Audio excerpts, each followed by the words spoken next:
Kumusta mga kaibigan, maligayang pagdating sa aking channel. Hardin ng Bulaklak, hindi palumpon. Romantikong pagbabahagi mula sa Tuba Buyak Usten Engine at Curek. Ang matagumpay na aktor na si Tuba Buyak Usten ay pinagsama ang kanyang buhay sa kanyang kasamahan na si Engine at Curek noong 2022.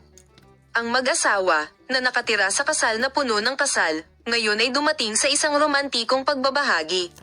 Pinili ni Engine at Curek para sa kanyang nag-iisang asawa ng Valentine's Day flower ay nasa agenda sa social media. Si Tuba Buyak Usten at Engine at Curek, na patuloy na palamutihan ang mga pamagat ng magazine sa kanilang kasal, ay patuloy na maging interes ng mag-asawa. Si Engine at Curek, na nakakaakit ng pansin sa bawat pagbabahagi na kanilang ginawa, ay gumawa na ngayon ng isang pangalan para sa kanyang sarili sa araw ng mga puso.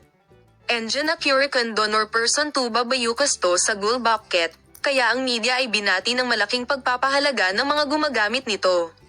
Tuba Buyak Usten halos tulad ng Hardin ng Bulaklak sa kanyang account sa pamamagitan ng pagbabahagi ng bulaklak. 3 taon na ang nakakaraan ngayon, nakatanggap ako ng isang panukala sa kasal sa araw na nahulog. Salamat sa panonood ng aming video.